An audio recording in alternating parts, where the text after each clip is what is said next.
Footbap Nation. Let's ride.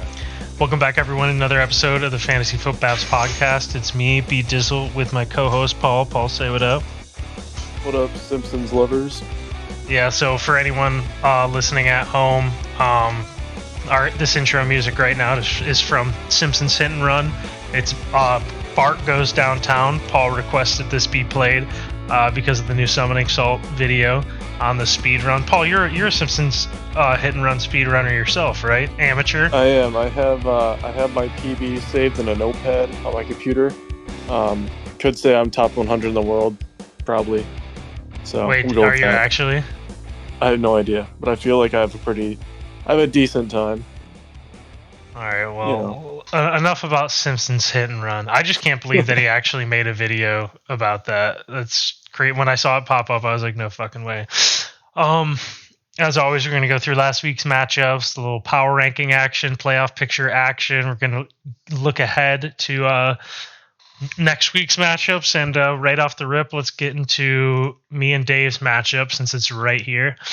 I beat Dave 125 to 93. Dave's team's still heating up because I would say 93, especially with like bye weeks and injuries and shit like that. 93 is still pretty good. Like let's see, 93 would have Dave outscored 1, 2, 3, 4, 5, 6 people this week. So yeah, 93. Dave's still hot. Look, he's 1-9 now, but I'm telling you, his team is absolutely heating up. This week it kind of started off with a bang. I got 18 points from Chase Brown on Thursday night, and then 23 from Chuba Hubbard on Sunday morning. So I was feeling good, but then the 1:00 games rolled around. Dalton Kincaid got hurt in the second quarter. Mooney got 12 points, but that's not like too crazy or anything. So for the 1:00 games, I got 15 points total.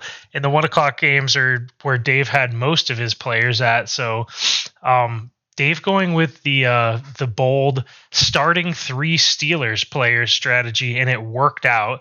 Russell Wilson got him 18, Najee Harris got him 11, and George Pickens got him 18. So I think the 18 is picking second best game of the year. I was getting pissed while I was watching because I was like, there's no fucking way. Like, Malik Neighbors doesn't do anything for Dave. Okay, I'm going to come out and say right now, you know what? Let's do a couple of things here. We're because I may be.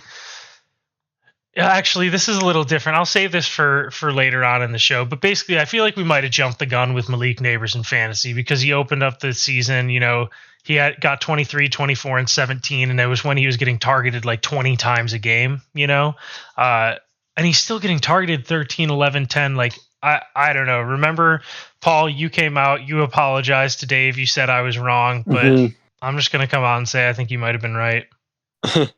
We'll have to see. I mean, for some reason, not for some reason. We knew Daniel Jones is garbage, and it might be he's Drew back Lock. to being garbage. It might be Drew Lock from now on. I think they have Drew Lock. They might actually play him. Even better. I mean, I'll just say it like this way. In fantasy football, it's kind of funny. The way you start your season is how people view you the entire rest of the season, if that makes sense. So Malik Neighbors started off with those games. And like I said, he came back against Philly, was ranked as the number 1 wide receiver by every analyst. And every week since then, it's been like 1, 5, 5, 6, and he's never come close to it. And it's like, it's just because he started off hot like that. It's the same reason why Chuba Hubbard, for me, I think he started off the season with that 1-point game. Yeah. And every single week, ESPN ranks him as like the 30th overall running back, even though he keeps getting me 25, 20, 16, 13, 11, 8, 20, 20, and 23. Like it's how you start the season is literally like how people see you for the rest of the season. Would you not agree with that? Like that's not even just from like a fantasy analyst point. That's from a fantasy player standpoint. Like that's how I can't really think like off the top of my head of like trades that have gone through, but like there definitely have been trades in the past where like there will be a random guy who he hit the first 2 weeks of the season. He got like 25 points and 18. And then over the next 4 weeks, he gets like 6, 8, 5, and like Jordan 9. Mason, prime example. Okay, not a prime example because you never traded him, but I'm Well, I saying tried to, like and no one would fucking listen to me. yeah, but I guess what I'm saying is like we've had so many trades in the past where like I've even said it on the show. I don't know what happens to me in fantasy every season, but I start every season off slow, right? And that's why no one ever wants to, or, I would say it's one of the reasons why no one ever wants to trade with me is because I think they look and they're like, oh, ew, his team started 0-3. Those guys suck. And then they, like, instead of seeing how they're, like, actually doing or, like, any of the numbers, like, behind anything, like, they just remember, Chuba Hubbard had a bad week one, and Chase Brown was splitting carries for the first 3 weeks, or same with like Rico Dowdle. You know what I mean? And so it's like, and I think that's why um I got or I had someone in the league text me about a trade, and they were like, "Yeah, I want Xavier Worthy," and I was like, "Wait, really?" Like I was shocked because I was like, "I can't believe anyone really wants Xavier Worthy at this point." And then I was like, "Oh yeah, it's because everyone saw him on Thursday night have that 20-point game." Um, but I don't know. It's just funny how people are viewed that way. I want to say like J.K. Dobbins is still viewed like look. Oh, I guess I forgot he had that game against the Browns. Okay, I thought that his game log looked a little bit worse than that. Never mind. Um, or even like, yeah, I feel like Kate Otten is a good example of someone that like he's been popping off, but I feel like people aren't really like aware of it. Rashad White, I think, is still kind of looked at like a bum, even though he's like doing really good. Uh, it's just weird. It's just kind of what happens in fantasy football is it's like the first week of the season determines how everyone thinks about certain players for the entire rest of the year. Um, but either way, for me and Dave's matchup, after the 1 o'clock games, we were in a tight game because he got all those points from, Russ and Najee and Pickens. It was basically, I think, and the Vikings defense. And but then the 4 o'clock games, I got 29 points from Kyler and 20 points from the Eagles defense, 13 from AJ Brown, and that was like kind of it. So it was a close game. The 30-point win doesn't really tell the full story. I will say I can't believe Tyreek Hill ended with 10 points. He had 16 yards. That's fucking crazy. Speaking of that, in my work league, I went up against Jamar Chase, who in that scoring they give like a +5 bonus for each 100-yard mark. So it's like Jamar Chase had 250 receiving yards, which means instead of just 25 points, he gets 35. And I'm like, dude, he's already getting 25 points from the yards. Why are we giving fucking bonus points? But I went up against Jamar Chase. My team is so fucking good. I actually almost won. I lost by 1 point. I had Cooper Kupp and he had Tyreek Hill. And that stupid fucking touchdown. Like, as you can see, Tyreek did nothing but score that one touchdown. And so I was like, that one stupid ass touchdown actually lost me that week in there. So that was fucking obnoxious.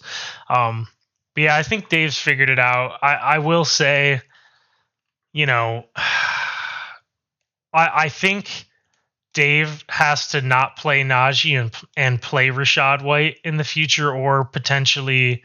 Oh no, he's already got 3 receivers in. Because I was going to say Khalil Shakir is probably like a good start with all the injuries they have.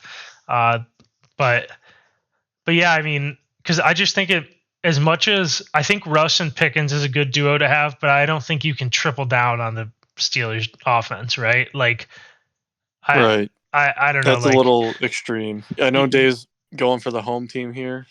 His favorite team. He's got to rep them, but yeah. the Steelers historically in the recent past have not been offensively strong. So it's Yeah, a I mean, bold strategy. If Najee doesn't score a touchdown, then he gets 5 points out of him. Like I'm imagining most weeks those 3 players are not going to combine for 60 points. Hmm. That would Yeah. be my guess, but like maybe I'm wrong about that. Like it's probably going to be like an annoying thing where like if Najee has 20 points, that means Russ has 8 and Pickens has like 11. And if Pickens has, I mean, that's why I think the QB wide receiver one is probably the best. You can like double up on that, but like I don't know if you want to like have it was one thing. The only time I think you want like a QB-RB duo like that is like when I had Justin Herbert and Austin Eckler, because Austin Eckler also caught like 8 touchdowns, you know? So I was like Mhm. still kind of doubling up on that. And also they were like the number one offense that year.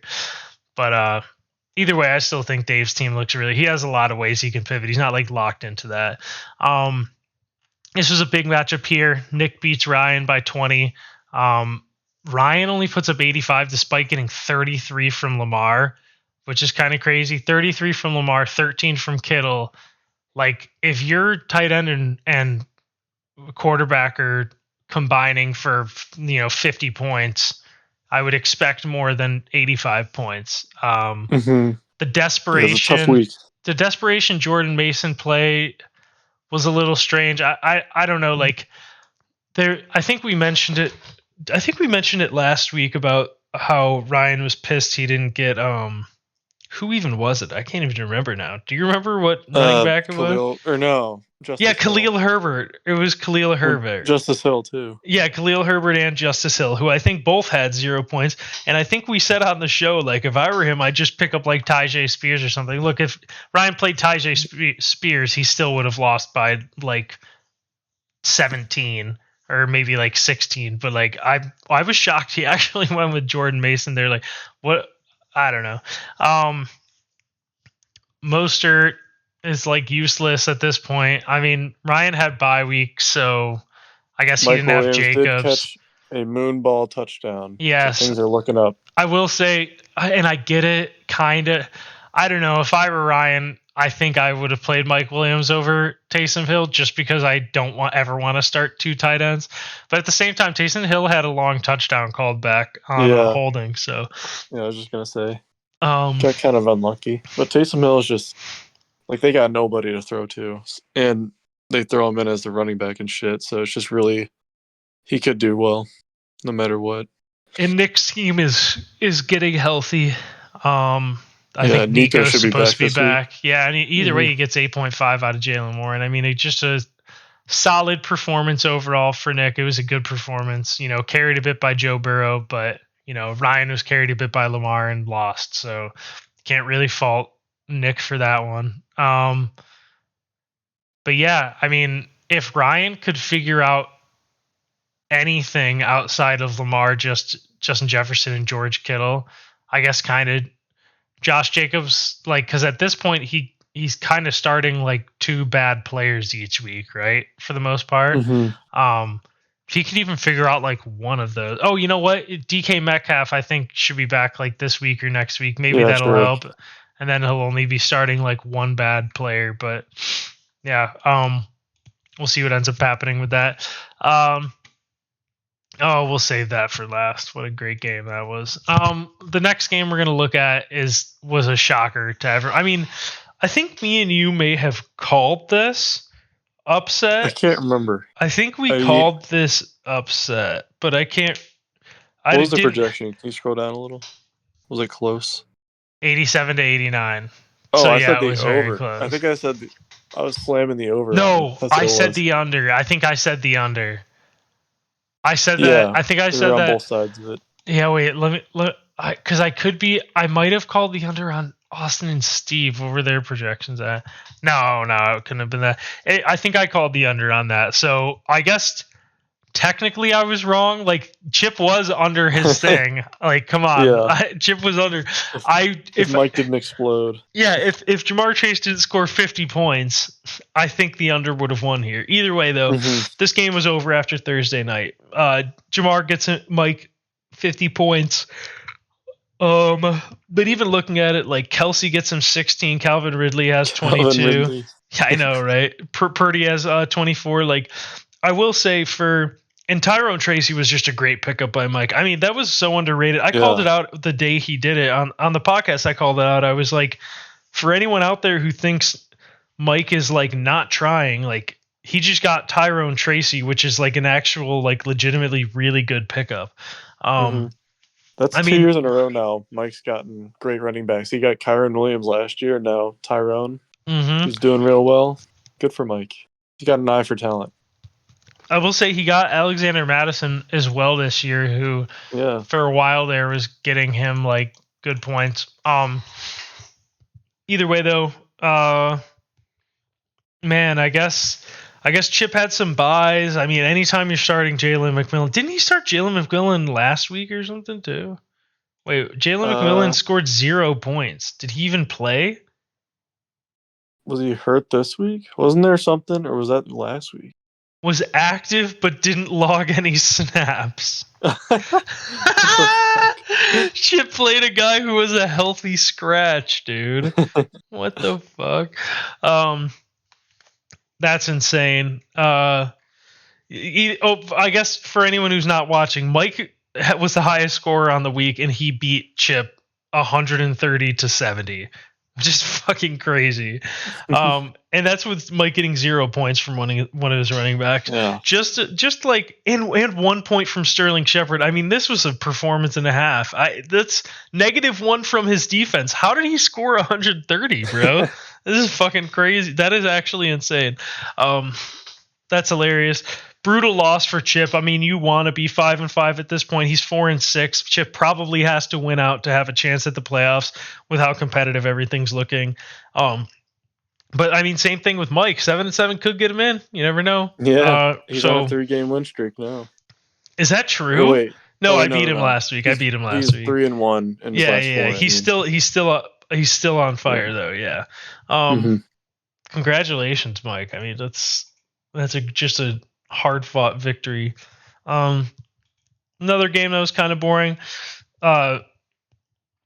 Kyle beats Gorman 104-60. Jalen Hurts is popping off lately. Yeah, Jalen Hurts has been scoring really well. So one thing I will say is after this like brutal stretch here, I had the thought in my head of cooking up a trade of like Kyler and someone else for Hurts. I mean, at the end of the day, I don't know if like because so Hurts has definitely like been more consistently higher scoring these weeks, but Kyler has in these last 5 weeks gotten me like 20 plus like 4 of the 5 or something like that. But I was thinking of that, like Kyler and something else for Hurts. But then I was like, man, if I have AJ Brown and Jalen Hurts and like the offense doesn't get better, then like I doubled down on the Eagles and I'm fucked. But like looking back, that would have been probably a good trade to make. Although I also had in my mind, I think Kyle picks Jalen Hurts like every season. Hasn't he had him for like 3 straight years? I feel like it, yeah. Yeah, so he probably just like would have kept him anyways. Kyle gets 17 from his defense. Puka gets him 14. Puka seems to be like all the way back. And no offense, Paul. What happened in this? Oh, he got ejected. Yeah. No offense, Paul, because I have Cooper Kupp in my work league, but like I think Puka's just the number 1 receiver on the team. Like I don't know. How do you feel about that? I mean, Cooper's getting his 13 points also, so I don't feel too bad. Yeah, but I'm talking about like Puka is getting the high quality targets and more targets. Like what's Cooper getting? Like I guess he had 14 in the 1 week. I don't know. Maybe it just has to do with the fact that his targets are so shitty. Like Cooper Kupp doesn't get any like interesting things. He's just when I was watching those last few drives, I think that was Monday night. Cooper Kupp just like wasn't. They were just running him out to the flat over and over and over and over. And I don't know if it's because he's like not fully healthy or like what was going on. But I was like, that's not what they used to do with Cooper Kupp. So like, I personally am like at least slightly worried. I mean, at the very least, I don't think Cooper Kupp is going to be getting like 20 points every week or anything like that. Like I think you're happy if he's getting you 10 to 15, but like you have to admit it is like a little bit of a disappointment, I guess. Yeah, I just want 10 or 11 each week and I'll be happy. Yeah. Either way, I mean, I think Kyle's team has been looking good. I mean, Hurts and Mixon have been like really carrying, but you know, he's gotten good performances from a lot of guys, and his bench is still pretty good. Like he's still got Pollard on the bench, Eckler on the bench. Winning this game with Brock Bowers on a bye too is like pretty huge for him, I'd say. Mm-hmm. And then And as Jawan Jennings is looking great too. yeah, I guess I didn't even notice that he did anything. I know he got thrown to a lot. But yeah, for Gorman, I mean, I think Aaron Rodgers was actually doing okay. So yeah, that's not that bad of a start. But I don't know. I think Gorman had bye. No, he didn't have any buys. I guess it was just a down week for Gorman. Either way, Gorman falls to 5-5. Kyle is at 7-3. Kind of a brutal loss for Gorman. I still think that Gorman's team, at least that duo of Henry and Saquon, is so good that it's like, Yeah, it can still carry him yeah, enough. 100%. Like I don't think he's out of it at all. We didn't go over your game, right? Nope. Okay. Dewey beats Paul by 20. Paul, do you want to say anything about what happened in this game at all? I didn't really pay any attention to this. I mean, my team didn't do horrible besides Javonte Williams. Everyone else was just like average or whatever. But the Bijan legacy game of 2 touchdowns, like 100 something yards, is not good. Fucking Hawkinson getting probably 13 targets, it felt like, is insane. Those were the two main storylines. Montgomery stealing a touchdown from Gibbs, nothing new there. Just the usual stuff. I expected to lose though. I'm Dewey's pretty team is good. shocked that I think that Hawkinson is actually going to be like a top 6, at least top 5, 6 tight end for the rest of the season. It just doesn't feel real. He tore his ACL last year, and Sam Darnold's throwing passes. They still have Jefferson and Addison, and they still have Aaron Jones. Like, I don't know. It's so weird. Like, I guess Hawkinson is locked in, but it just, there's so many mouths to feed with not a good quarterback. I just don't know what to think about it. I think he's good though, but it's so fucking Who's his weird. backup? Who's on his bench? He has 2. He has fucking Jake Ferguson and Jonnu Smith. Yeah, which he's one of the main reasons why like my hand was forced in picking up a tight end, because Dalton Kincaid got hurt for me this week, so I had to pick up a tight end for like this week and the next week because the Bills are on a bye. But like, he's one of the main reasons. Like, I could have just fucking put a $1 bid in for any of these motherfuckers and I would have felt fine. But on the waivers this week for tight end, after the guy I got, do you want me to tell you who the number 1 tight end was? Who was it? Hunter Henry? No. That's who I picked up. I'm saying after him, who do you think the next best tight end was? I have no idea. Who was it? It was Will Disley, who was projected 4 points. And I looked, and I don't think he scored over 3 in like a game.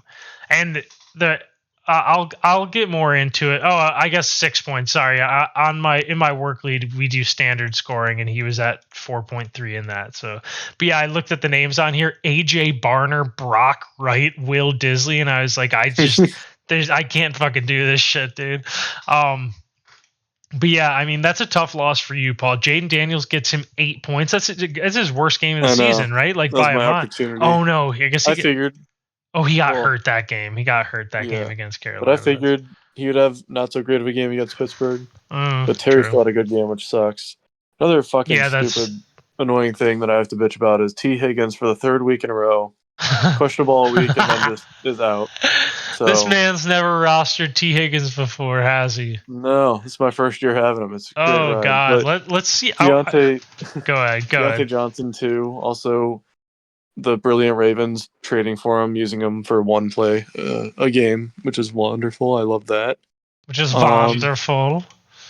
Wonderful. Wonderful. Wonderful. What are we looking at?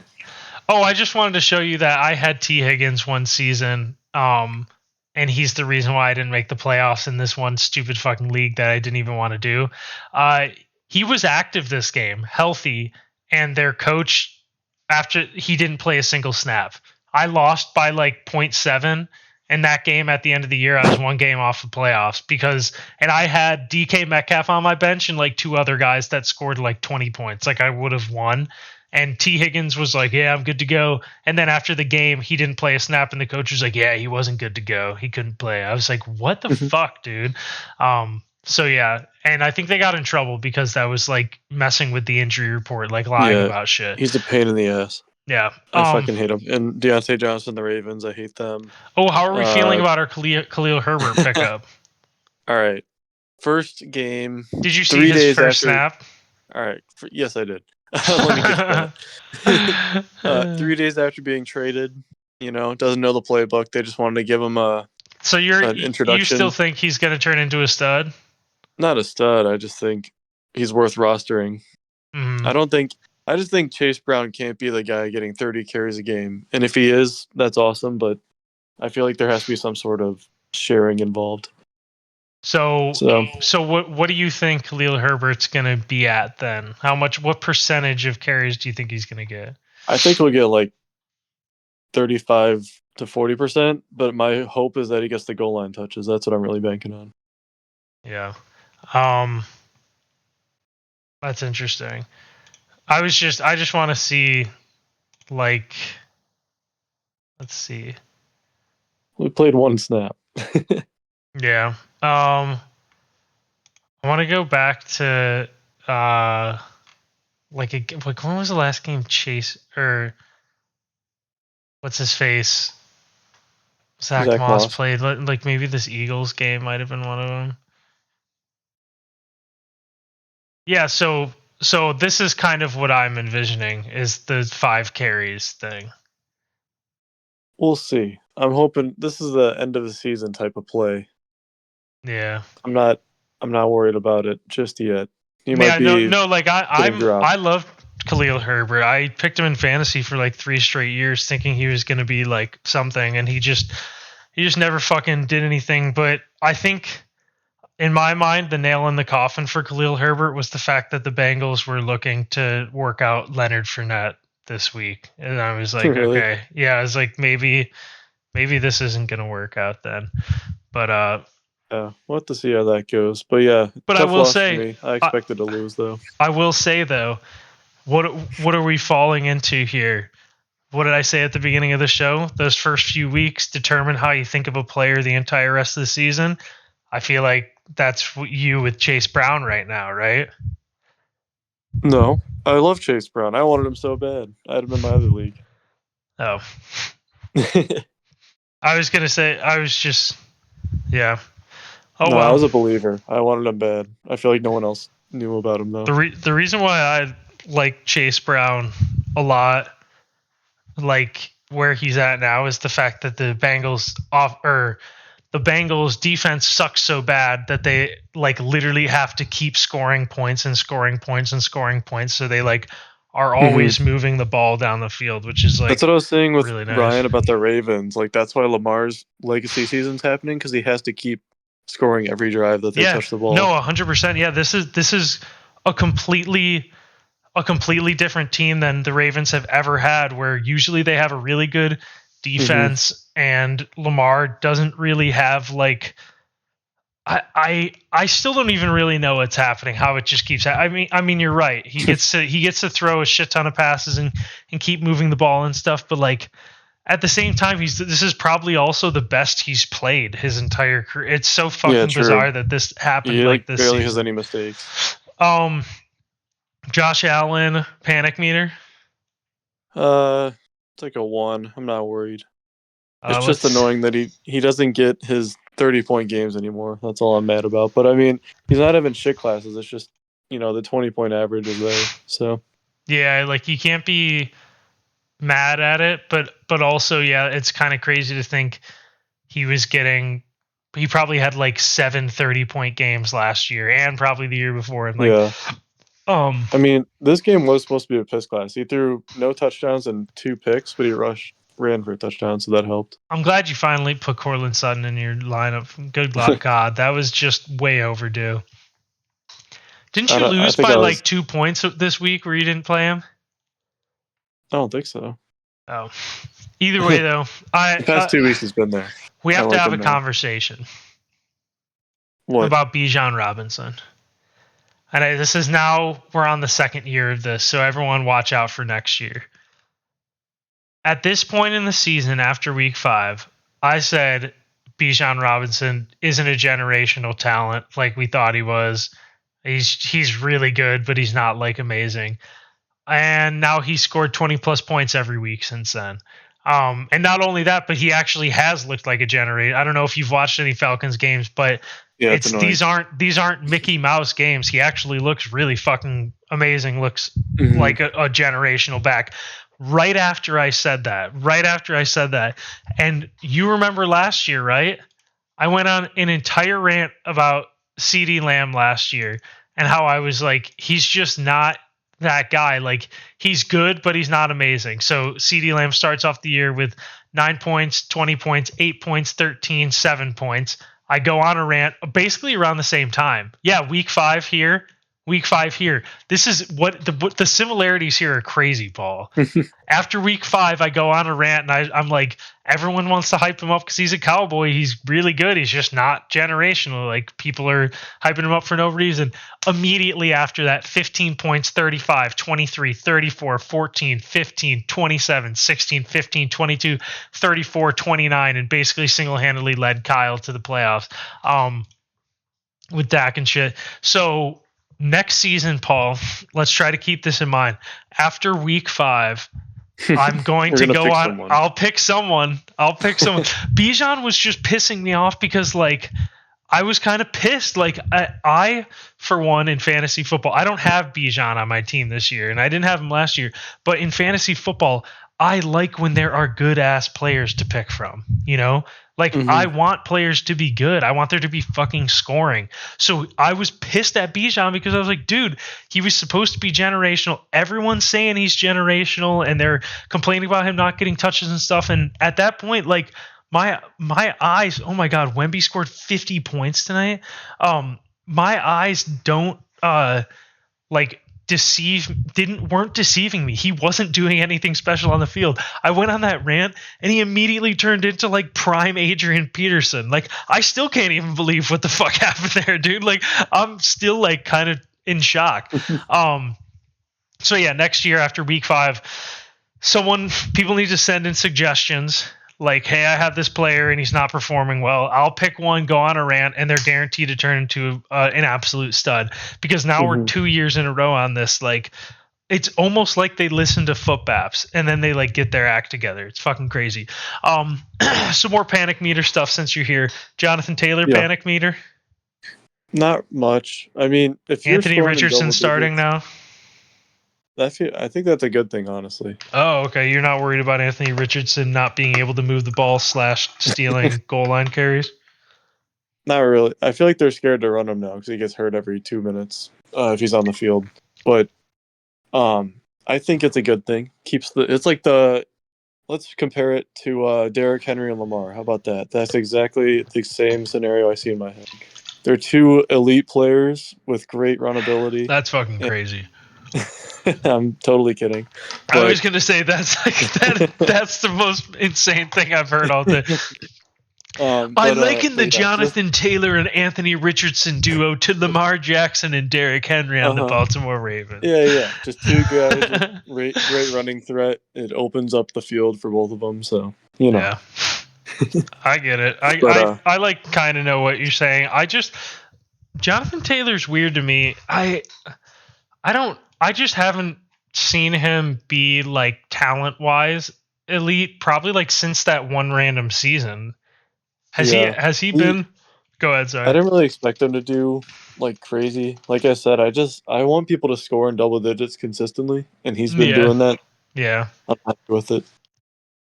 Yeah, like, it's crazy to think Jonathan Taylor had a year where he had 1,800 yards and 18 touchdowns. Holy shit. And it's not just that, yes, 11 games, 10 games the last couple seasons, now only 7 so far this year. Like, he's missing games, but the efficiency and stuff is like way down. He's almost like not the same player. It's fucking crazy. But yeah, he kind of reminds me of, man, I'm trying to think. There was a running back that I had that was like, he had really good seasons in the past. I picked him up, like it was either last season or the year before. I picked him up, and then like he immediately kind of was doing basically what Jonathan Taylor was, like 10, 14, 18, 18, 13, 7 type thing. And I was like, well, I'm not mad at it, but I'm also not like super stoked about it. Like, you know what? It might have been Aaron Jones.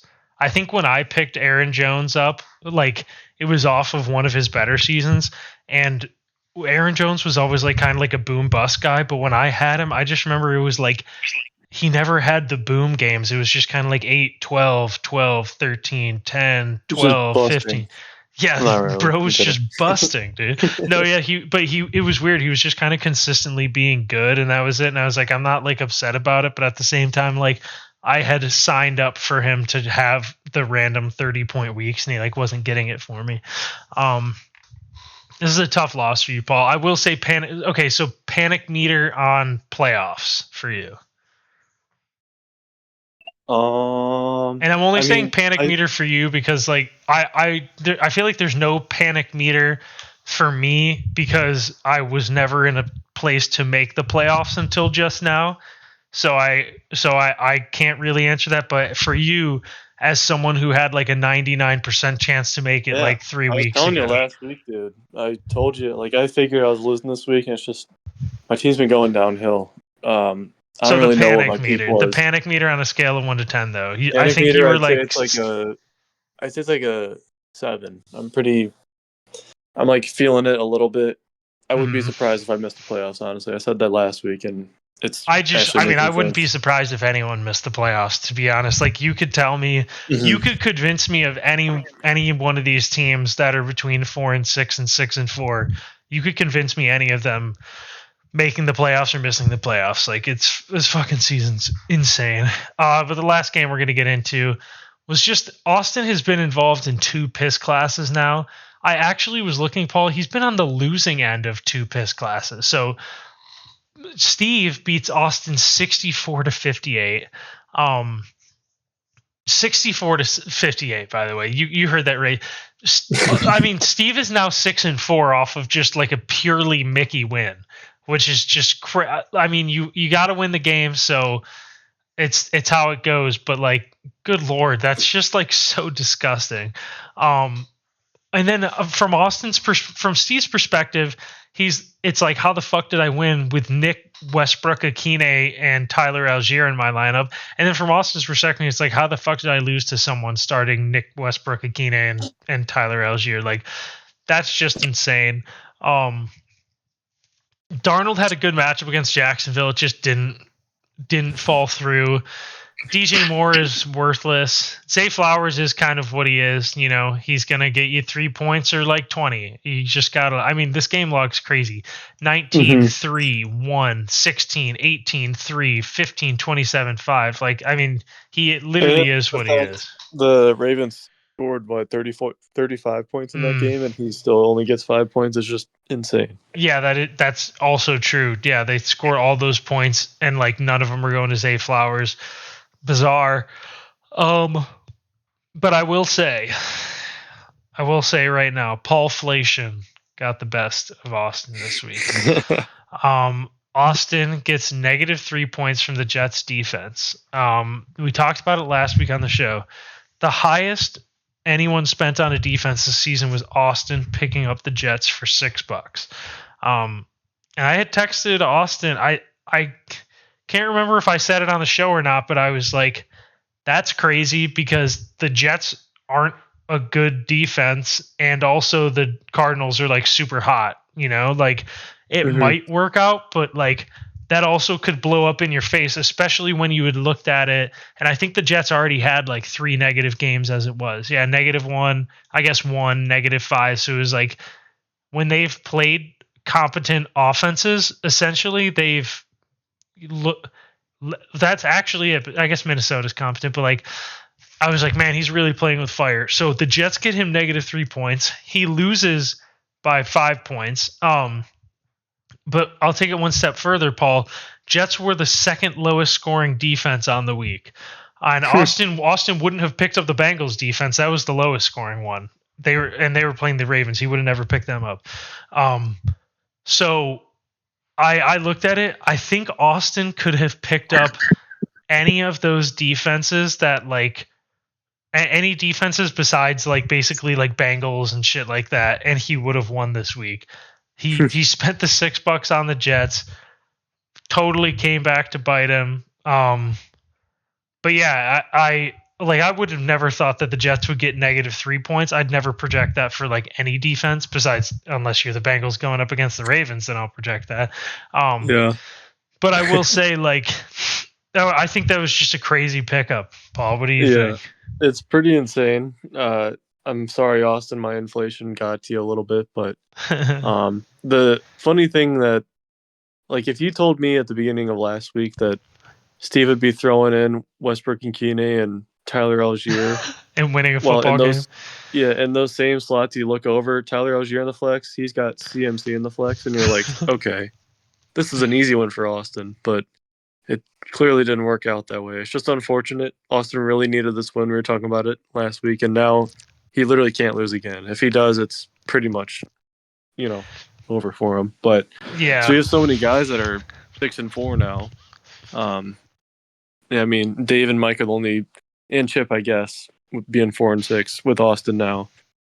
It's just there's too many high ranked teams to lose anything else from here on out. So Austin's in the depths. He's got to win out. But he's I think poised he does. To do it, actually. Yeah, I was going to say, like, he should be in a good spot, like, because he's going to get the blow-up games from Flowers. He's going to... Achane had his worst week with Tua this week. James Cook is going to have his blow-up weeks. I think he usually starts Jordan Love, so he's not going to be starting Darnold anymore. And Rick Bride is, probably the second best tight end in fantasy after Kittle. And maybe Kelsey is kind of getting back there. He's got CMC and shit. So, like, Austin's team is getting there. But, like, just a huge win from Steve. Like, there's nothing quite like winning a bye week game like that. I haven't really experienced that in my life, but, like, man, that's got to be a really good feeling. Let's go through real quick the ESPN recap write-up of this week. See what they have to say about everything that transpired.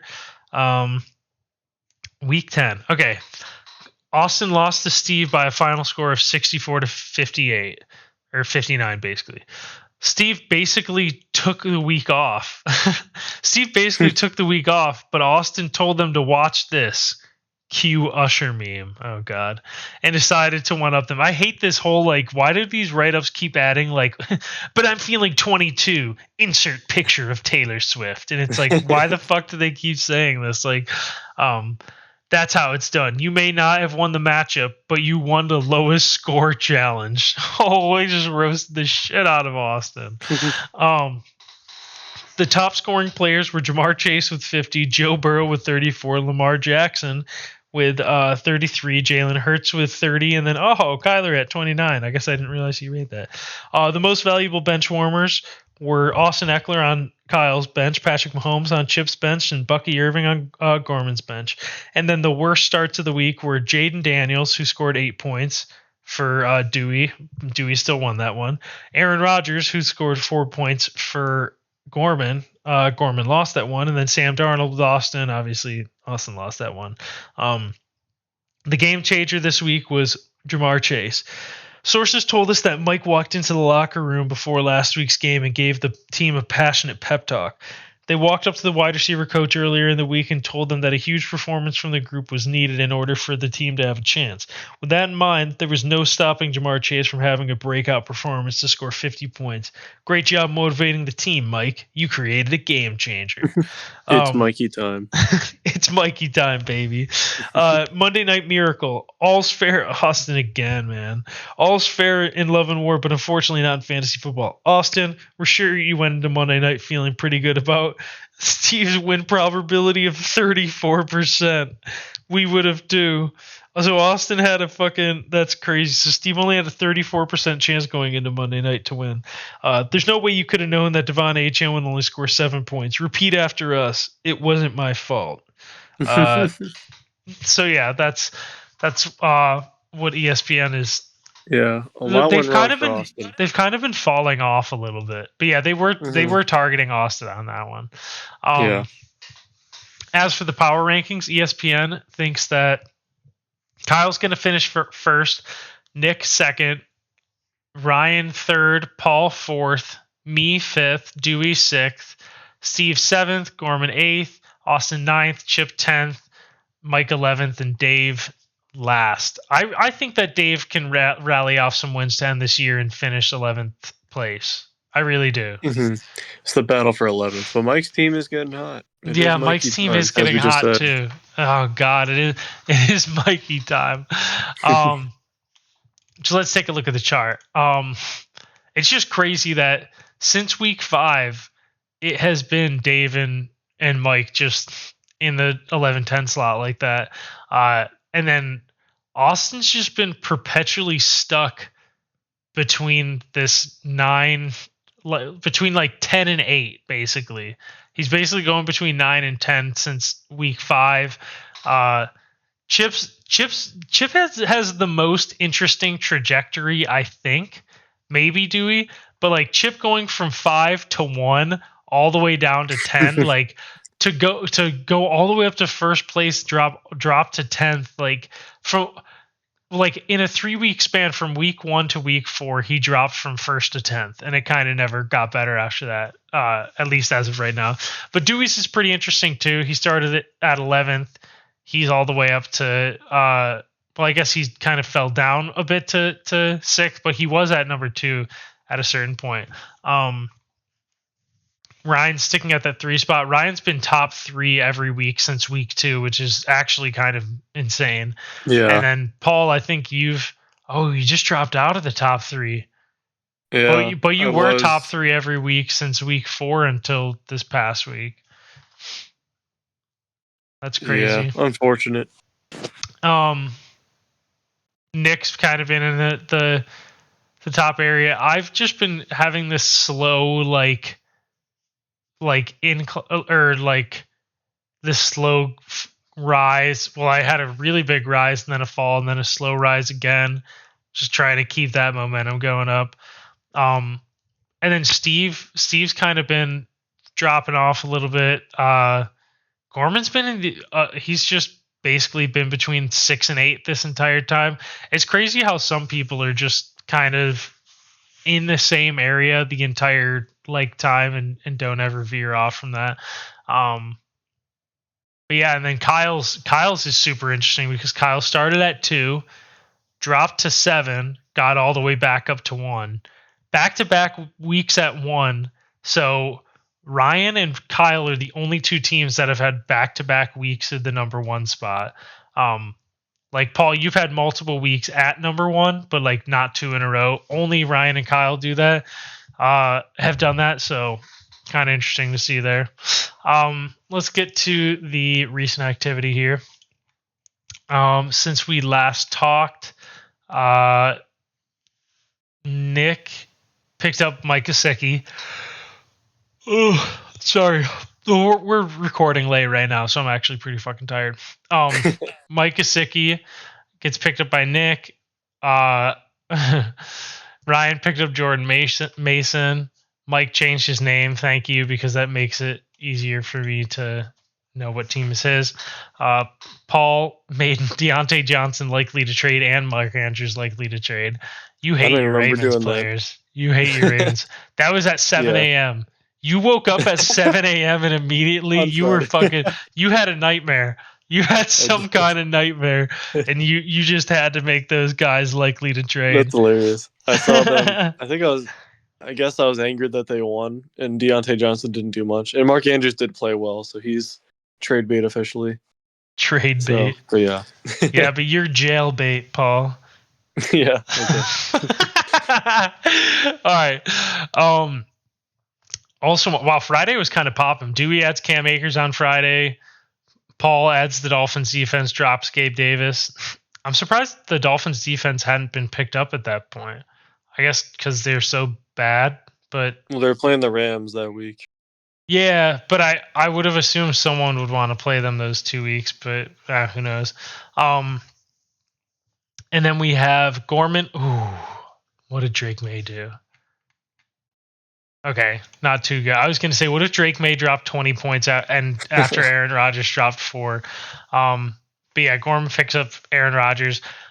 Mike picked up Cooper Rush. This was crazy. Did you see that? I didn't notice Cooper Rush Mike had did this. -2 or something. Yeah, but why did Mike pick up Cooper Rush? I don't know. He's playing That's games. what I was wondering. That was bizarre. And now we have I don't want to say a blockbuster. I'll call this a mid-buster trade, potentially. I don't know what to think about. This is a weird-ass trade that went down. I couldn't tell you who's going to win because it involves injured players and shit. But basically, and the fact that Paul hyped it up as like a blockbuster just went through, and then I looked at it as a blockbuster. This is some big-name players going on the trade. Yeah, but that's what it is. It's you're trading names right now. Yeah, I don't know if it does. I don't know what to think about it because either way, Paul and Austin trade with each other. Austin gives Paul Brian Robinson Jr. and DJ Moore, and Paul gives him the Bears defense and T. Higgins. I'll give my initial thoughts on the trade is T. Higgins is scary because he's just not playing, which is crazy. But I think T. Higgins is also the best player in this trade. So from Austin's perspective, I would say, especially because Austin kind of needs wide receivers at this point, like DJ Moore has been a complete disaster. So from Austin's perspective, in theory, if T. Higgins comes back and plays this week, then that's a really good trade for Austin because T. Higgins is the best player of this group of players. But that being said, I don't know if he's fucking healthy. And on the flip side, Paul gets Brian Robinson, who I think is a good player. But again, I think he has a hamstring injury. They play on Thursday. I think he's going to play. He was cleared today. But I'm just worried that he's not going to get a full workload, especially because Eckler's looked good. And more than anything, I'm worried that he's just going to re-aggravate his injury since he's coming back early from it on a Thursday night. So that scares the shit out of me.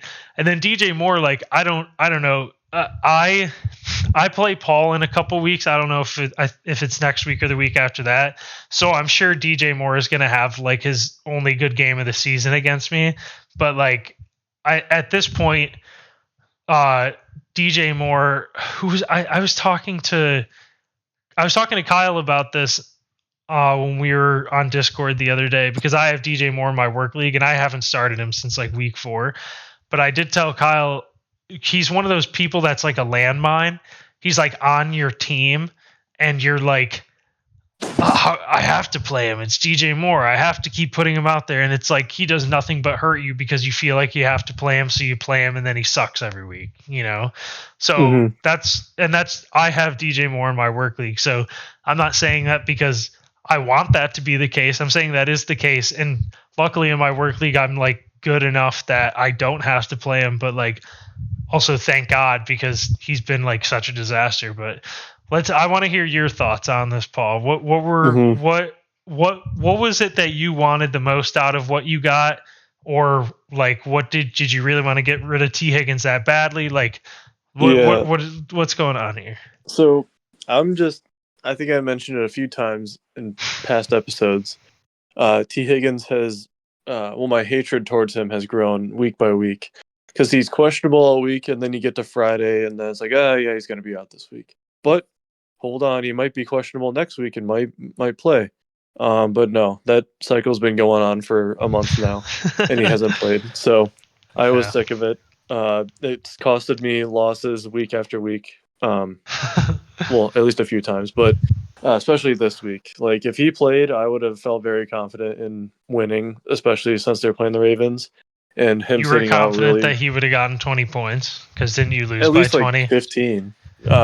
Yeah, but so if T. Higgins played this week, you'd have lost by 4 points instead of 20. I would have made smarter choices. I knew I was going to lose. I think someone on my bench was better than what I started, but I could have. Yeah, just in general, him being injured is fucking me over left and right. So I couldn't deal with anymore. My team's on the decline right now, and him just being hurt every week would not help that at all. So, Austin has been trying to talk shop with me for weeks now. We've been mulling over many options of people to throw in and stuff. I don't know why he wanted T. Higgins, but he offered it. The original trade was just going to be Brian Robinson for T. Higgins straight up, and I can't remember why DJ Moore got thrown in there, but he did. I think Austin wanted him off his team because I do remember Austin telling me like it might have been him that I was talking about. You know what? It might have been Austin that we were both because he has DJ Moore. So we might. I definitely was talking about it with Kyle too because Kyle was like saying that Tank Dell was his DJ Moore. Like he puts Tank Dell in his lineup every week and he keeps fucking sucking. But I think I also had the same conversation with Austin. I think Austin just like wanted to throw that ticking time bomb onto someone else's roster, basically. Yeah, but I mean, for the Brian Robinson's sake, I had him his rookie year and he was awesome before he got shot. Steve had him the next year. Wait, didn't he get shot before his rookie season? No. I said before he got shot. He got shot his second year. Oh, I thought he got shot it before his rookie year. No, it was before the beginning of last year's season, I believe. But Steve had him and all that. But he's had good years every season so far, and I like him. He's I mean, how I've preached it maybe 3 times already in the show. The guy who gets double digits every week. He's pretty consistent. That's all I want. Not someone who's week after week injured, and it comes out on Friday or Saturday mornings when I'm not even paying attention and get pissed. So I can't even pick up a guy in time. But anyway, he's been solid.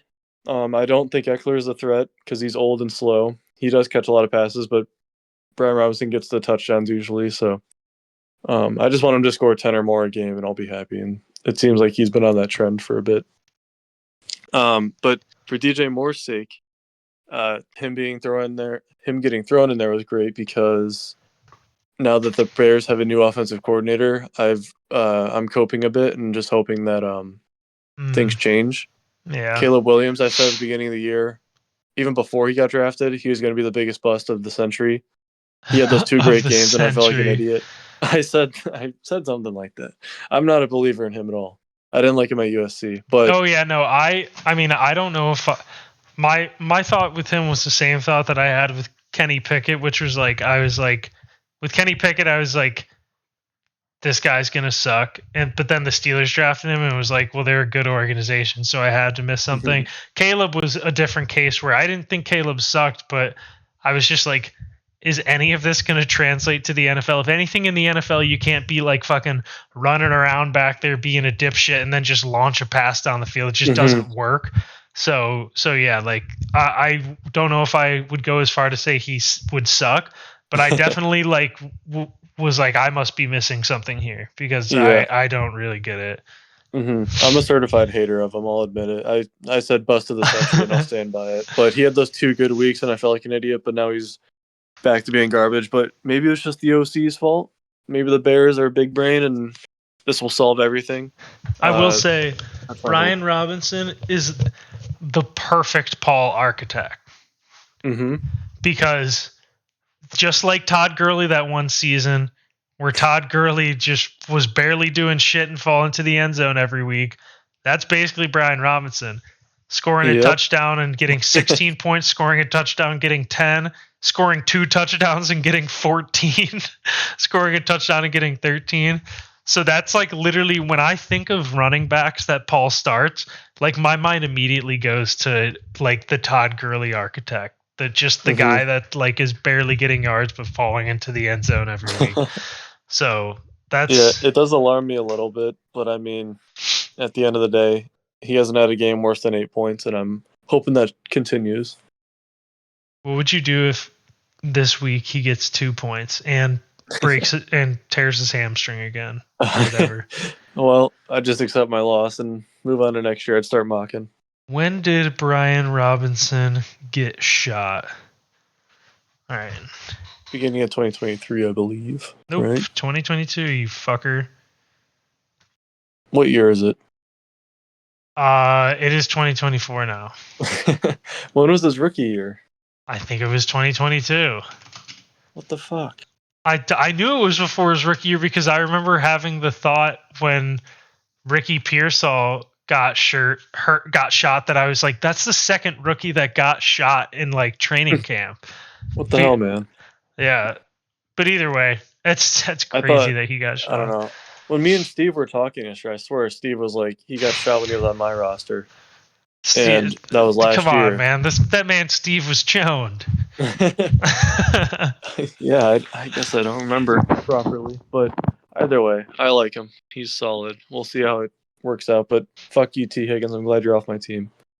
I just hope that T. Higgins goes on a generational run. I'm talking 20 points, 25, 30, 25, all in a row. Yeah, no, I couldn't tell you what's going to happen here. Like I said, if T. Higgins becomes healthy and plays the rest of the year, then I would probably lean towards Austin winning the trade just because I think healthy T. Higgins in that offense that's going to have to pass a shit ton. Like how you were talking about how you want guys that like get double digits, like T. Higgins, like 9, 25, 11, 16. Like if he keeps doing shit like that, that'd be like very good. Another thing, the reason why I wanted a running back is because Gibbs and JT are my only good running backs that I can start every week. Of course, and my backup guy Javonte Williams just had a 1 carry game. Yeah, so I was kind of he seems to be on the way out. Yeah, it's a little strange. I think that Audric Estime guy is like basically their run the clock goal line type guy, and then Javonte is more of like the third down back. It's fucking weird, dude. I don't really even know. I don't really understand it. Yeah, I have a big fear of Gibbs or Jonathan Taylor getting hurt, and then at this point, and Jordan Mason now off my team, he had a good rental run. So like, dude, he had a bad rental run. I'm just gonna throw it out right now. As someone who had him in another league, that was the most frustrating for him because basically he had like a 25-point game that no one started him for. That was week 1. No one knew he was gonna play, and then he had like a 20-point game 2 weeks later, and outside of that, I don't think he scored 10 in any of the game. Like 8 or 9. Usually. Yeah, it was fucked, dude. That shit sucked. Yeah, it was tough. I feel like his downfall lined up with my downfall. I started off pretty hot, and then Kupp gets hurt. T. Higgins being a pussy, everything else just falling apart. So I had to make a change, and hopefully this works out. Buddy made a quick change. Yeah. Why the buddy pregnant? Do you remember that? Yeah, Lamar, yeah. They put the pregnant guy emoji and he tweeted, why the buddy pregnant? Yeah, either way, that's why I'm calling it a mid-buster trade, mainly because like I kind of could see a situation where like Brian Robinson like gets re-injured, DJ Moore keeps sucking, and T. Higgins just doesn't play, and then it was like no one got anything out of it. But yeah, I think there's too many different scenarios to declare a winner or a loser from that. Like I really couldn't tell you. There's so many different things that could happen there. Yeah. Kyle doing his patented dropping a player on a Tuesday. Ryan added Audric Estime for $12, so he finally figured out his running back position. That being said, Audric Estime is probably going to have 3 carries for 10 yards this week. This was one that I mean, it's so late in the season it almost doesn't really matter, but I initially, well, like I said, Dalton Kincaid got hurt, so I put $11 on Hunter Henry because I went through everyone's roster, Paul. I went through everyone's roster and I saw like 4 teams that either had a hurt tight end starting or a tight end projected like 4 or 5 points. And I was like, fuck, man, everyone's going to Hunter Henry because he was projected like 9 points. All the other tight ends were projected like 6. Like I said, it was Will Disley and like Bart Simpson or whatever the fuck, like whoever the fuck, Bartleby the Scrivener. Like they were like, it was like just complete randos out there. Bubba the Gringo Matthews. And all I know is I was like, okay, someone else is going to probably put like $6-7 on it. And I was like, I'll really try to guarantee I get him I'll put $11. No one else bid anything on him. So at this point, I'm like, I don't even know what people are doing for tight ends this week, like at all. Like I have no fucking idea. Just like, riding it out. No, seriously, like there were multiple teams that I saw that like were basically starting tight ends guaranteed. Like Dave's starting Cole Kmet. I mean, I know Dave's 1-9, but like there were a lot of guys that I was like, they're starting useless or injured players. Like this is bizarre.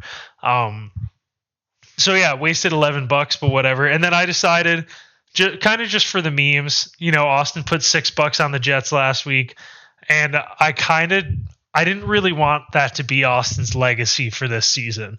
Like him losing his season by spending $6 on the Jets, playing them getting him negative points, and him barely losing. So I did put $7 on the Lions, picked him up. So Austin, I don't know if you saw that, but that was for you. I officially being a smart move, because I think on the offers report next highest was like $4. So I mean, like either way, you would have had to go a little bit high. Yeah. I did see that too. I figured no one would ever go over $4. Like I said, Austin did 6, but I think that was such a one-off. I really just did the $7 because I was like, whatever, that's only $3 extra. And like I said, I wanted to erase that from Austin's resume. I don't want him to be known as the guy who spent the most money on a defense this season and they got him negative points and like almost killed his season. That being said, Austin picks up Justin Herbert. That probably killed Paul a little bit inside. Gorman, because you love him. I love Herbert. Yep. Yeah. I mean, I love Herbert too. I was talking about this with Dave and his cousins where I was like, I think I have like 20 text messages since Herbert was a rookie between me and him and his cousins and me and Nick Barlow and me and maybe even you, like maybe even me and like my dad and stuff, where I would just say like multiple times a season, I would kill for Justin Herbert to be the Browns quarterback. Like I would do anything for that. Like Justin Herbert's one of my favorite quarterbacks to watch in the entire NFL and like always has. Like I would kill to have someone that good, but not even that good. Like he's just extremely fun to watch. Like, so I love Herbert too. Yeah. Gorman adds running the ball now. Yeah. Now he's basically Lamar Jackson. Gorman picked up Rashad Bateman. Kyle picked up Tyjae Spears. Austin picked up Adonai Mitchell. Ryan dropped Jordan Mason. Picked up the Packers defense.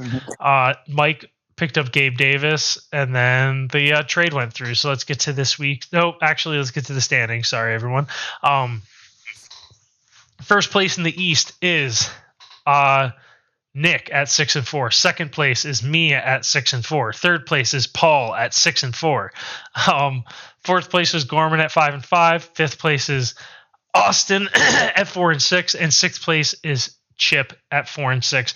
That is such a stacked division. Like, I'm sorry that every single team in there basically being around 500, like it's a bloodbath in the East, dude. The East is always like this. I feel like the West for so many years was basically just Dave versus Steve. Remember how lame that shit was? It was Dave versus Steve every year. Every other team fucking sucked. It was obnoxious.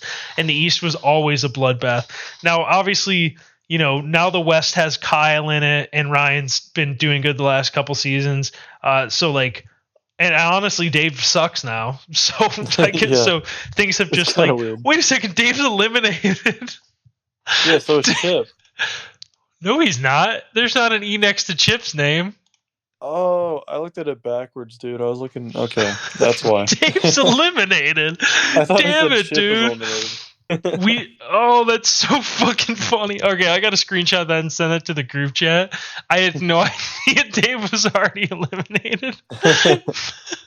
But I will say, I'm a prime missed opportunity for the thumbnail. Like Dave actually putting the Dave eliminated thing. Yeah, Dave with the E meme, the Markiplier Lord Farquaad E meme.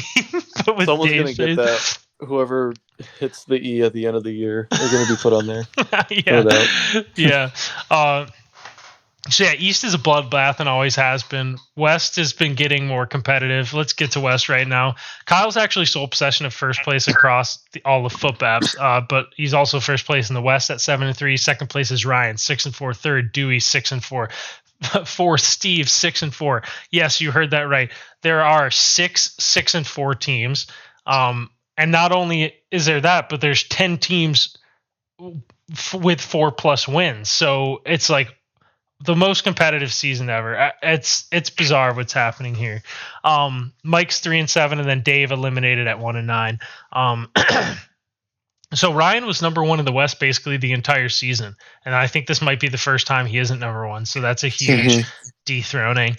Ryan is, I mean, if Ryan remember Ryan and Gorman were like 200 points ahead of everyone in points scored, like very far ahead. Now Ryan's only 2 points ahead of Gorman. Gorman's only 10 points ahead of Kyle and Nick. I mean, 20 points ahead of me. Like the scoring has come down for those two teams at the top, but Ryan is still highest score. Like at this point, Ryan, it looked like Ryan or Gorman basically had a free highest score around the year. Like, you know what I mean? Like between those two, like they'd be battling with each other. But now Kyle and Nick are right there, and I think it probably is going to go to Kyle or Nick.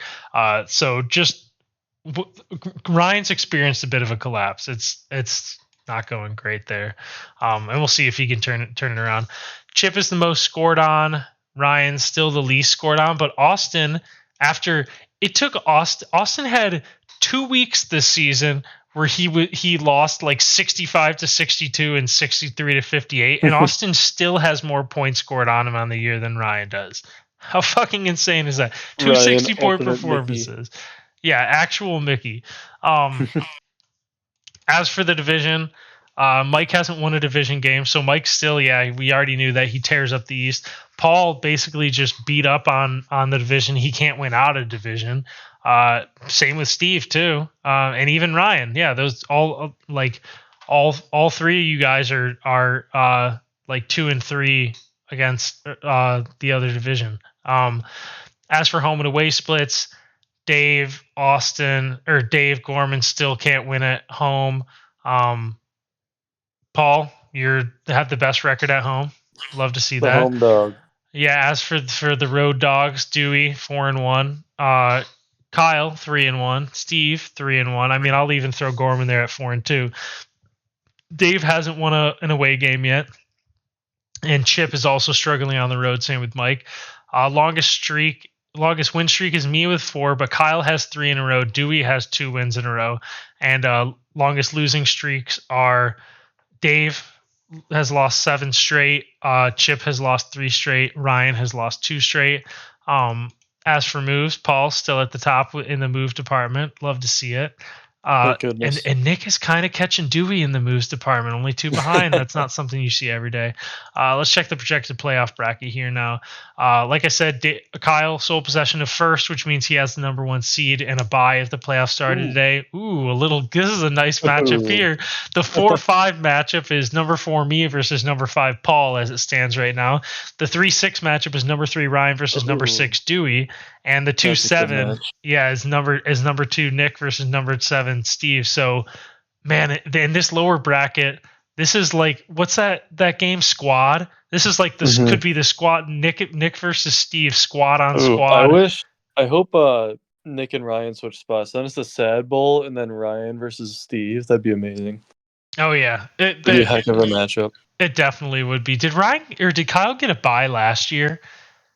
Imagine Kyle gets back-to-back buys in Footbaps. He must have. He was highest scorer, so he had to be. That's what I'm thinking. Unless for some reason his record wasn't good, I'm just gonna check real quick. It's crazy. Also, like this year, Kyle's 7-4, and then we have 6 of us at 6-4. Like that 1 seed, the 1 seed and missing the playoffs is literally 2 wins away, which is fucking nuts. Yeah, Kyle had a bye. No, Steve had a bye last year. Wow. That's crazy. Yeah, this is still depressing. Losing to Austin by 1 point because his kicker outscored mine by 2 points on Monday night. And I texted Austin and was like I was like, dude, we both think kickers are bullshit. Bench your kicker, dude, please. Let's not do it. He was like, nah, dude, we have to play it out. Like if we just banned kickers one fucking year in advance, so brutal. As for the losers bracket, though, Dave has a first round bye in the losers bracket. Chip would be playing Mike, and Austin would be playing Gorman. Like it's crazy to even see Gorman in losers bracket. To be completely honest with you, second highest scorer is Gorman. Yeah, you're right. And it just comes down to the records being just that good. Oh my gosh, Giannis scored 59 points. Damn. Giannis scored 59, and did the Bucks lose? Yeah, I think the Bucks did lose too. I'm pretty sure you're right. I will say I don't mean to bring up FanDuel too much here. Oh my gosh, Giannis scored 100 fantasy points in FanDuel today. Who had him? No one. do you want to hear? Do you want to hear why though? I was $100 short of being able to play him. I had to play Anthony Davis. Like I have 352 points, so like I can't complain too much. I can't complain too much, but like if I had Giannis instead of Anthony Davis, right now I would still have the entire second half for De'Aaron Fox, Shaedon Sharpe, and Jaden Daniels, and so I'd have those guys still left to play. And I would have 420 FanDuel points. I would maybe score 500 FanDuel points this week if I just had the extra $100. Jesus. Are you ready to get into the matchups this week, Paul? Yep. Okay, one sec. I just can't believe that. That would have been the most points you've ever seen. You had the most points the last time we did it, Paul. Remember, you had, and that was like 402 or something. So like, I think it was like 430 at the most. No. I think it was like I went back and I think I took a screenshot of it to send to Drew and his cousin, or Dave and his cousins. And I'm pretty sure it was. Let's see. You're cut off, but I'm almost positive you had like 406 or something. Like, oh my god, 500 fantasy points would be fucking crazy for FanDuel. All right, let's take a look at this matchup real quick. Dave versus Nick. Dave is currently projected to win 92-79. That being said, Nick hasn't set his lineup. I think Nick is going to be projected to win. He'll have Njoku in, so that's plus 3 points. He'll have Nico Collins in, so that would be plus. Yeah, so Nick's going to be projected to win. With that being said, I'm going to throw it out there right now. I think Dave wins this. You want to know why? Russ is playing Baltimore. Pickens playing Baltimore. Ooh. Tyreek Hill playing the Raiders. Dobbins playing Cincy. And like I said, Khalil Shakir. There's no Keon Coleman. There's no Dalton Kincaid. That should be a good play. So. Is Amari playing? No, I don't think Amari's playing either. He's at least on the injury report. But even if he is, like, Khalil Shakir's still good. They're going to have to throw against KC. This is just going to be a great matchup. I'll take the over in this one easily. That would be my take here, because obviously Nick's team is fucking legit. So I would never want to guarantee Dave to win, 1-9 Dave to win. But I'm just saying it right now. Like, I think both these teams are going to score. I agree. And Nick, one of those 6-4 fellas that this week is, I've been saying it every week, this is actually the biggest week in Footbap season. It's going to be the biggest week every week. That's how it's going to be, unfortunately. Right. And Nick needs this win, and it would be crazy for Dave to get his second win in this circumstance. So, I agree.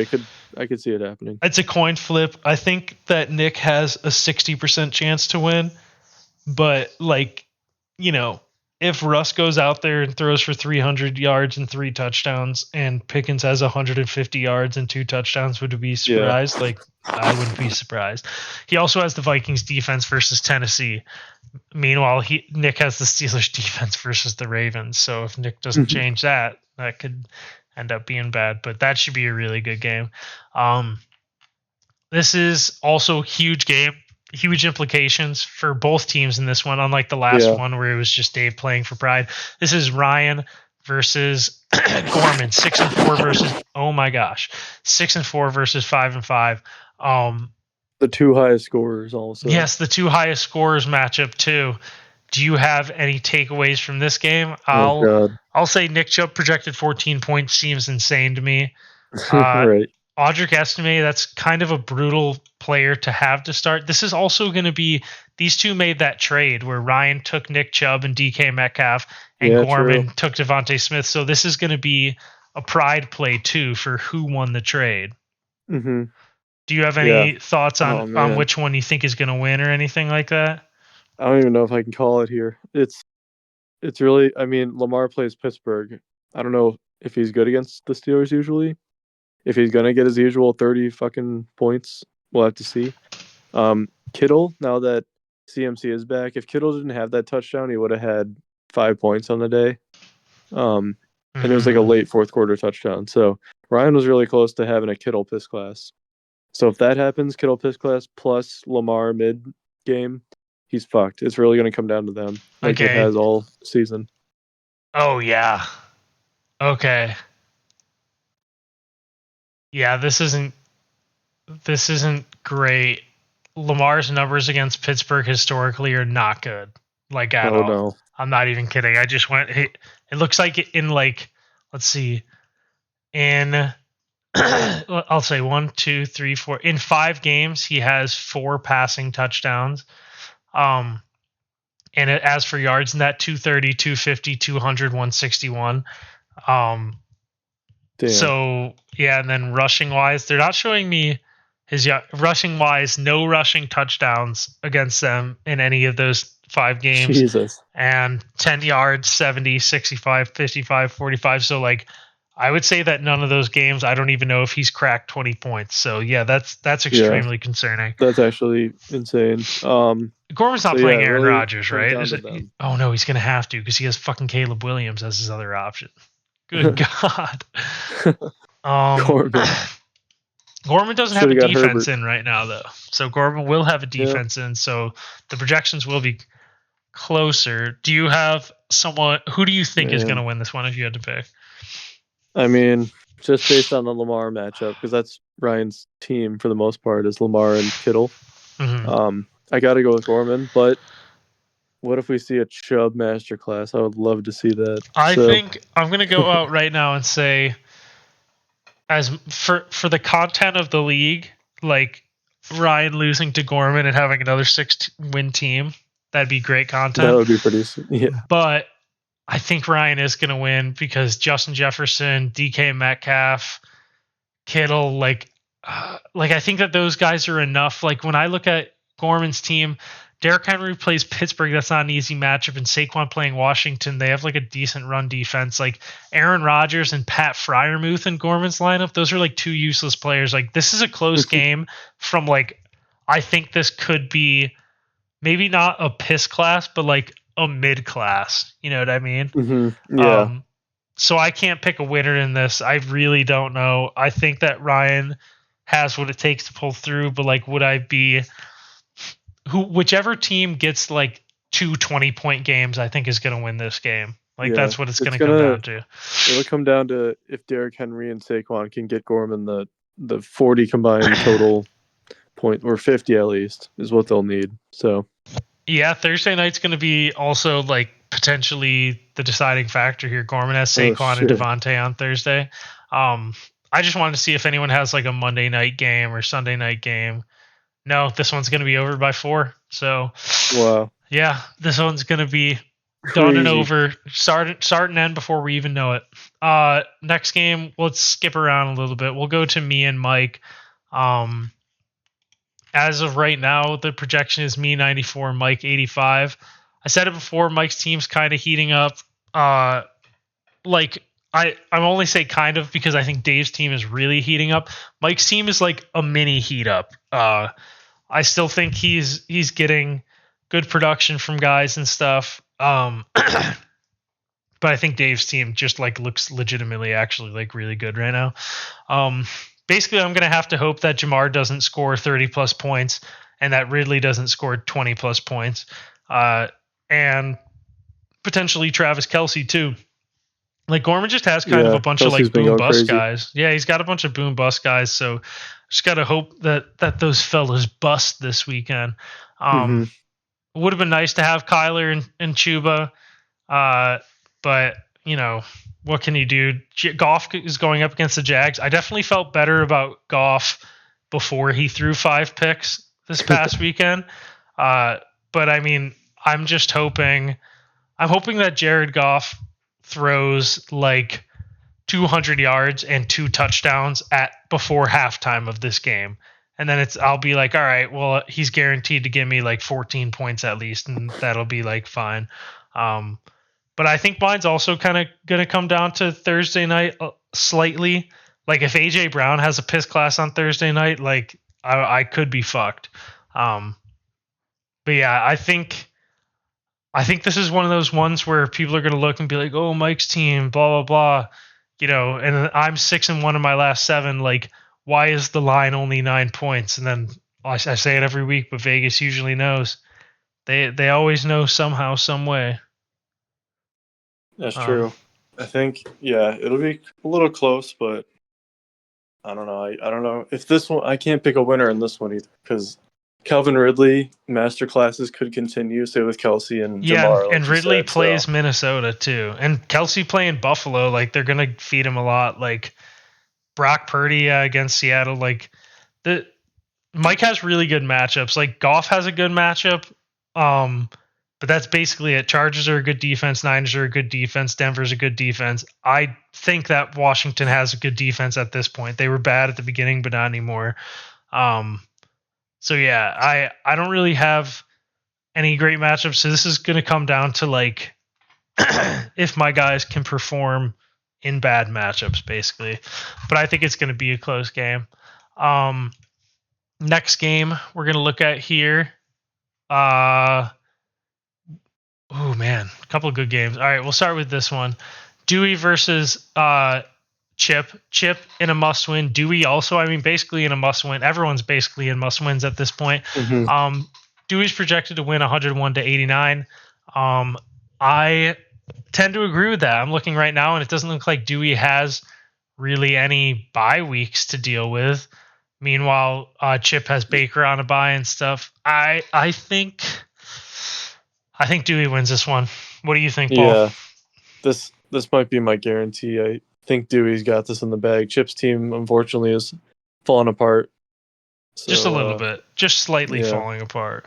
Yeah, I just think that, like, Breece Hall being on the Jets and the Jets just falling apart on their own is the biggest hinder on his team because Breece Hall could be going for 20 a game if they were competitive, but they just look like piss. Yeah, realistically, what I think is going to happen is I think Kareem Hunt's going to score 20, Breece Hall's going to score 15, Patrick Mahomes is going to score 18, but then I think Jaden Reed's going to get 5. I do think Ladd McConkey could get like 15 in this one, but Zach Ertz is going to get 2. I think Tillman is. I don't know. I guess the more I look at it, I don't think Chip's team's going to do bad, but I think Dewey's team is really good. Like, I think Jane Daniels is going to get 20. I think Bijan's going to get 20. He's been getting 20. Montgomery, I think, is going to get 20. Devontae, I think, is going to get like 16. Drake London, 15. Hawkinson, probably 9 or 10. Terry, he's gotten double digits every week. Like, at the end of the day, I think Chip actually has good matchups, and he has potential to have a good score this week, but I think Dewey's team is just going to score a lot this week. So it's just a bad pull for Chip, but for Chip's sake, keeping things competitive, would love to see him win that matchup. Another must win for Austin, but not really for Kyle. Kyle's 7-3. I think he's kind of locked into the playoffs at this point, especially with how good he's performing. But Vegas is projecting a close one here. Kyle 103, Austin 101. And Austin, go ahead. T. Higgins yet, so he could be projected more. Yeah, that would be if T. Higgins plays. Yeah. So yeah, if Austin could be projected more if T. Higgins plays, and I think this might be a case of no, it just can't be. I'm just looking, and I think Hurts is going to score 20 plus. Joe Mixon against Dallas, I think he's going to score 20 plus. Ramondre, he could have a piss class, but I think Garrett Wilson against Indy is going to score like 15. I think Puka is going to score like 15. I think Brock Bowers is going to score like 15. Juwan Jennings has been doing good. I do think this is going to be close, though. Achane versus Vegas for Austin. CMC versus Seattle for Austin. Herbert versus Cincy for Austin. Yeah, this is kind of tough. I think my player it comes down to is Zay Flowers. Is he going to have 20 or is he going to have 3? Yeah, I think in 3 against Pittsburgh, unfortunately. Yeah, no, but I'm thinking. Let's see. When he's had good weeks, Denver is elite. He had a good week. He's had a week where he played good against a good defense. Yeah, we can count it. It was one, so but it's not guaranteed to not. Also, I'm just looking now. Dallas Goedert got hurt like in their last game. So that Austin was one of the people that I was like, oh, he's going to need a tight end. Apparently Austin lucked out because at 4:00 he practiced fully out of nowhere. Like they earlier this morning they were like, yeah, Goddard's going to be out a couple weeks, and then he just fucking practices. That would have been nice to know beforehand because Austin was one of the main ones I was worried about, like picking up a tight end. But I think this is going to be real close. I think they're both going to go over. I think whoever wins, this is going to be like in the 120s, like 125 to 115 or something like that. Should be a great game. And then last game, this is just a classic matchup. Paul playing Steve. Paul is projected to win by 7 as things stand right now. How are you feeling about this matchup? What are you seeing? Feeling all right. You never know. Steve with Alvin it's the Browns. Alvin could score 40. We'll just have to see with that. CeeDee Lamb, luckily, is not as much of a threat with fucking Cooper Rush. Yeah, CeeDee Lamb's just dead. CeeDee Lamb's dead, dude. If he had Dak with CeeDee Lamb, I'd be like terrified. So, overall, I'm feeling all right. My matchups aren't too bad. I don't have bye weeks for any main people, so I'm at full strength technically with my new trade. No more T Higgins to worry about. So this might be the lineup as I go forward here. So we'll just have to hope for the best. A new and improved guaranteed to win lineup. Is that what you'd call this? No. I am projected the most out of any other team in the league. I'll say that. Whoa. Okay, so now we're talking shit. Yep. Look out, everyone. Buddy's 1-3 in his last 4, and he's talking shit. Look out, everyone. Yeah, I mean, you're beating Steve. I'm just throwing it out there. This is gonna be my. Did I already have a guarantee win? I don't know. I don't think I have, but yeah, this is my guaranteed win. Swift being projected 13 just doesn't make sense. He's scoring 5. CD projected 13 just doesn't make sense. He's scoring like 8. Kamara, I think, could have like 20 points. Bo Nix against Atlanta, I think he'll have probably 18. That's solid. But JSN versus San Fran with DK Metcalf back, 5 points. I mean, it's simple as that. Kyle Pitts, 2 points. Just give it to me. Jacoby Myers will have like 12. I do think that's true. So Dewey's team he's just not putting up the points. And then we know Allen's going to get 20 for you against the Jets. After the Cardinals ran all over the Jets. Jonathan Taylor, 20 points. Jahmyr Gibbs against Jacksonville, 30 points. Puka, 15. Or Cooper, 15. Sutton against Atlanta, I'll go 10. That seems like a fair projection. Evan Ingram versus Detroit, I'll go 10. Brian Robinson versus Philly, I'll go 7 on that one. I think I'm feeling a Paul week 1 disappointment from Brian Robinson. But outside of that, I just want him to fall in the end zone. That's all. Yeah, outside of that, you're my guaranteed win. Steve's team is reeling. True. Thank God he doesn't have Mike Evans either. That's another big thing. Yeah. But I will say Jacoby Myers is kind of a fucking beast. 14, True. 15, I was 10, telling Steve that was a W pick. Yeah, now that Devontae's gone, it's an easy 10 every week. I was telling Steve that. Wait, you got to slot Khalil Herbert in. Yeah. Oh, shit. You're right. How much would I have to pay you to put DJ Moore in? Yeah. How much would I have to pay you? $5 at least. Okay, if I Venmo you $5, you play DJ Moore over Cooper Kupp. Maybe $10. Not over Cooper Kupp. It has to be Cooper Kupp. Over Brian Robinson. That's who it would be. All right. Well, those are the matchup this week. Game of the week, I will say, I think is. My vote's Gorman and Ryan. Gorman and Ryan. I think mine's gonna be. Yeah, that feels like the one with the most on the line. No, my game of the week is. But I think you're gonna win easily.